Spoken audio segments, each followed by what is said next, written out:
जय हिंद दोस्तों।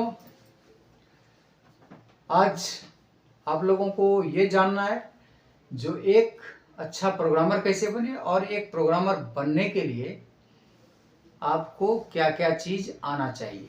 यदि ये चीज़ जो मैं बताने जा रहा हूँ वो यदि आपको आ रहा है तो आप परफेक्ट प्रोग्रामर बन जाएंगे। एक प्रोग्रामर बनने के लिए आपके अंदर क्या क्वालिटी होना चाहिए और क्या क्या आपको आना चाहिए, तो उसके बारे में मैं आपको बताता हूँ। इसके लिए जो है कुछ 10-12 पॉइंट है जो आपको समझना है। सबसे पहला जो होता है वो होता है इंजीनियरिंग ड्राइंग। सबसे पहले आपको क्या आना चाहिए? ड्राइंग आना चाहिए। ड्राइंग क्या आना चाहिए? बनाने के लिए और समझने के लिए। ऐसा नहीं आपको बनाने नहीं आता कोई बात नहीं, मगर ड्राइंग समझना जरूरी है। आपको पढ़ने के लिए आना चाहिए और ड्राइंग के बारे में आपको जानकारी चाहिए। तो सबसे पहला काम है आपको ड्राइंग सीखना है। ड्राइंग के ऊपर जो है आपको थोड़ी मेहनत करना है। दूसरा जो काम है, जब आपने ड्राइंग सीख लिया तो ड्राइंग से आपको पार्ट बनाने के लिए जो है किस चीज़ की जरूरत पड़ेगा, तो उसके लिए मशीन की जानकारी होना चाहिए। क्या होना चाहिए आपको? मशीन की जानकारी चाहिए। चाहे आप सीएनसी से रिलेटेड कोई भी हो, सीएनसी टर्निंग या वीएमसी या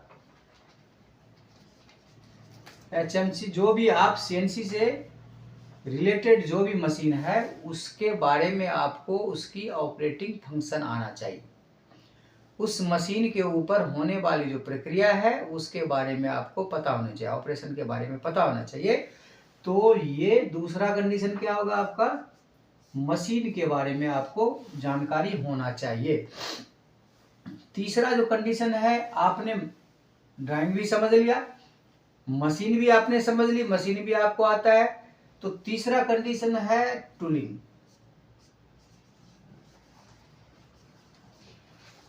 आपको जो मशीन आप सेलेक्ट किया है, आपने जिस मशीन के बारे में जानकारी है आपको, चाहे सीएनसी टर्निंग की जानकारी हो या चाहे आपको वीएमसी की जानकारी हो, इस मशीन की यदि आपको जानकारी है तो आपको उस मशीन में प्रयोग होने वाले जो टूल हैं, जितने भी टूल्स हैं, उसकी जानकारी आपको प्रॉपर होना चाहिए। यदि आपको प्रॉपर नहीं है तो फिर भी आप थोड़ा बहुत तो चल जाएगा, बट पूर्णतया नहीं चलेगा। पूर्णतया आपको नहीं मालूम है तो नहीं चलेगा। तो आपको टूल सिलेक्शन के बारे में जानकारी होना चाहिए।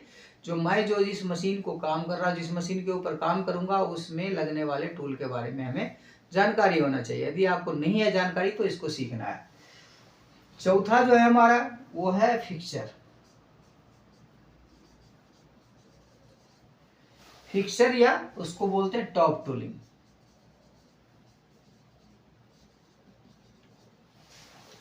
जो भी है, जिग लग रहा है मशीन में तो जिग की जानकारी होनी चाहिए, फिक्सर लग रहा है तो फिक्सर की जानकारी होना चाहिए। आपके मशीन में यदि जॉ लग रहा है या सॉफ्ट जॉ या हार्ड जॉ, जो भी है, जब आप किसी ऑपरेशन को करेंगे तो उस ऑपरेशन को पकड़ने के लिए जो डिवाइस यूज होता है उस डिवाइस को बोलते हैं फिक्सर।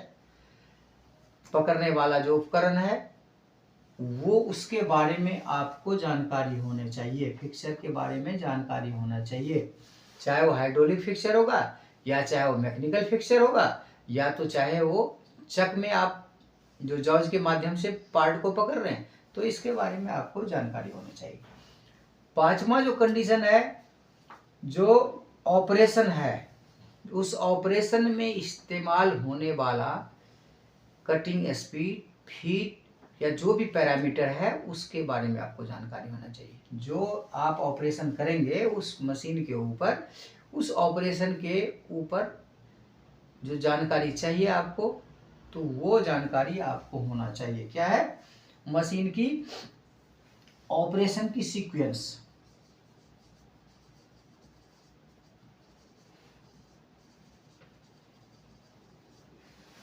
मशीन के ऊपर ऑपरेशन की सीक्वेंस।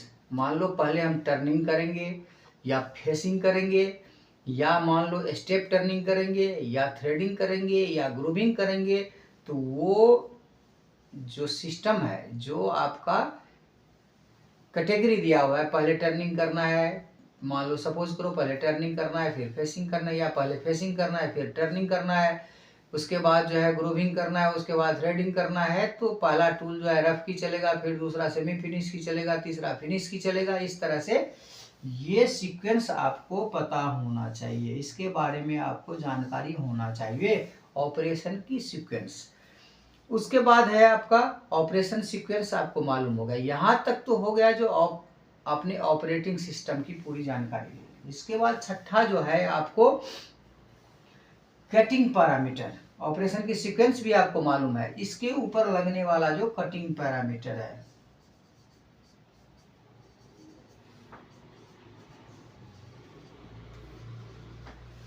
जो कटिंग पैरामीटर है उसको आपने भली भांति समझना है। कटिंग पैरामीटर होता क्या है दोस्तों?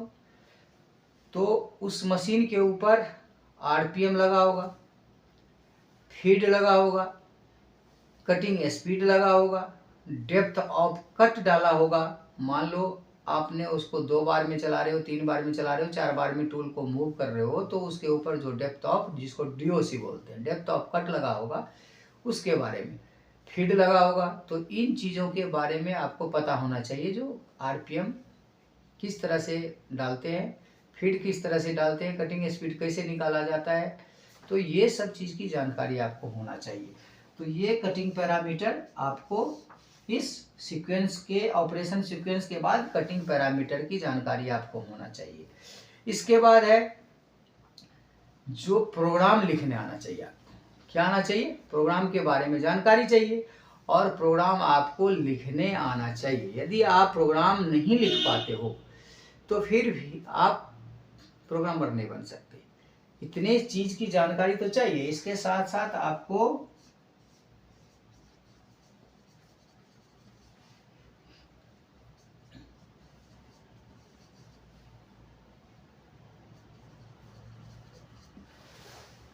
जो प्रोग्राम मशीन के अंदर आपको डालने आना चाहिए, प्रोग्राम बनाने आना चाहिए, प्रोग्राम की सीक्वेंस आना चाहिए, उसके ऊपर जो टूल की सीक्वेंस है उसको लिखने आना चाहिए, उसके अंदर पैरामीटर भी आपको डालना है। तो इस तरह से प्रोग्राम लिखना, वो हम सारा कुछ आपको धीरे धीरे, ये जो चीज़ मैं बता रहा हूँ ये आपको सारा कुछ मिलेगा मेरे कोर्स में, मेरे क्लास में ये चीज़ सारा मिलेगा। उसी का मैं एक डिटेल बता रहा हूँ आपको, जो ये चीज़ किस तरह से आपको हम आगे बताएंगे। और यदि आप इस क्लास को आप निरंतर करते रहेंगे तो ऑलरेडी आपको मैं गारंटी देता हूँ 3 महीने के अंदर आप इस वीडियो को, पूरे जितने वीडियो मैं डाल रहा हूँ ना, वो पूरा कोर्स कंटेंट है।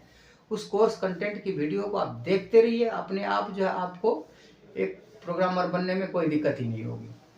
इसके बाद जो है हमारा प्रोग्राम जो इंटर करने आना चाहिए मशीन के अंदर, और मशीन में प्रोग्राम आपने इंटर भी करना सीख लिया। इसके बाद आपको एस्टीमेट निकालना आना चाहिए। जो आपने एक प्रोग्राम तो बना लिया, एक पार्ट की डिजाइन बना लिया, उसके ऊपर सारा कुछ लगा दिया, प्रोग्राम भी बना दिया, तो उस पार्ट को बनाने में कितने टाइम लगेगा, उसको क्या बोलते हैं? एस्टीमेट।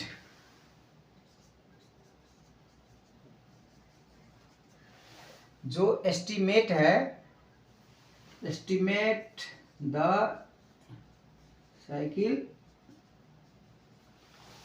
टाइम, जो आपका प्रोग्राम की जो एस्टीमेट है उसकी साइकिल टाइम के बारे में आपको निकालने आना चाहिए।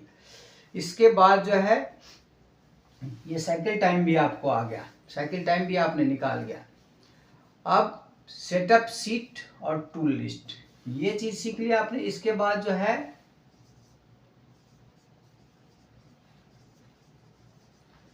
Setup sheet and tool list,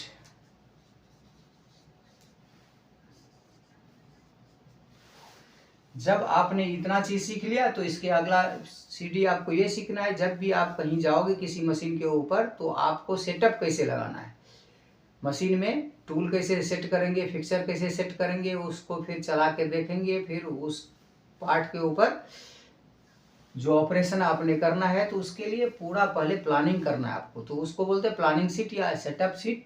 और टूल का जो लिस्ट है वो होना चाहिए। इसके बाद जो है 10वां जो है वो है आपका enter the program at the machine. जो मशीन के अंदर आपने यहाँ प्रोग्राम लिखने भी आपको आ गया और प्रोग्राम डालने भी आ गया। मान लो ये चीज़ को मैं यहाँ बताऊंगा। इसके बाद जो प्रोग्राम आपने सेटअप शीट बना लिया, इसके बाद प्रोग्राम आपने डाल दिया मशीन के अंदर, और इसके बाद जो है आपको check and correct the programme.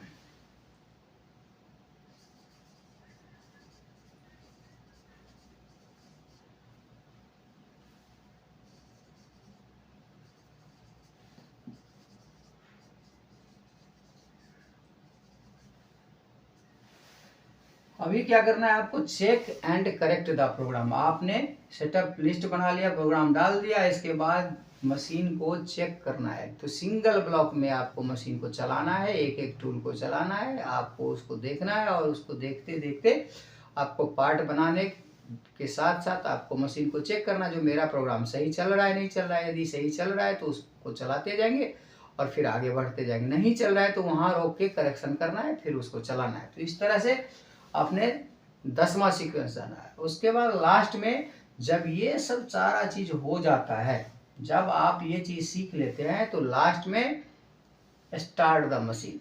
अब क्या है,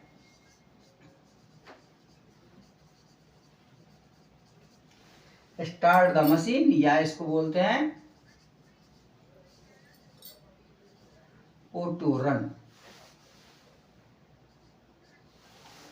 जब ये सीक्वेंस आपका चल गया, इतना आपने सीख लिया, तो इसको ऑटो में रन कर देना है, और आपका पहला पार्ट निकलेगा, उस पार्ट को चेक करना है। फिर पार्ट चेक करने के बाद जो करेक्शन मांगता है उस करेक्शन को आपने देना है। और फिर जब ये करेक्शन आप समझ जाते हैं, जब सीख जाते हैं, आपने चेक करने के लिए मेजरमेंट सीख गया, आपने करेक्शन सीख गया, तो फिर आप एक प्रोग्रामर बन जाते हैं। तो जब आप प्रोग्रामर बन जाते हैं तो आपको एक अलग सी कॉन्फिडेंस होता है, और जब कॉन्फिडेंस होता है तो फिर ऑलरेडी आपका जो है तरक्की निश्चित है। तो दोस्तों मैं यही कहूँगा, ये चीज़ दिमाग में बैठा लीजिए। ये जो मैंने सीक्वेंस लिखा है, आप चाहे वीडियो के माध्यम से कहीं सीख रहे हो या किसी इंस्टीट्यूट में सीख रहे हो या जहाँ भी सीख रहे हो, तो ये सीक्वेंस आपको मालूम होना चाहिए। एक प्रोग्रामर बनने के लिए ये सीक्वेंस ज़रूरी है। यदि आपने इस सीक्वेंस को मेंटेन कर लिया तो आप बहुत जल्द ही प्रोग्रामर बन जाएंगे। इसके बाद अब ये चीज़ तो आपने सीख लिया, फिर इसके बाद होता है मशीन में ऑफसेट कैसे डालते हैं, और ऑफसेट कितने तरह का होता है, ऑफसेट के बारे में जो है पूर्ण रूपेण आपको जानकारी चाहिए। तो हम अगले क्लास में जो है ऑफसेट लेके आएंगे, और उस ऑफसेट को आपने भली बात ही सीखना है। आपको क्लास दर क्लास आपको हर चीज़ सीखने को मिलते रहेगा। आपको यदि ये वीडियो पसंद आया हो तो लाइक कीजिए, सब्सक्राइब कीजिए, और इसको अपने यार दोस्त में भेजिए। जय हिंद, धन्यवाद। फिर मिलते हैं अगले वीडियो में। Thank you.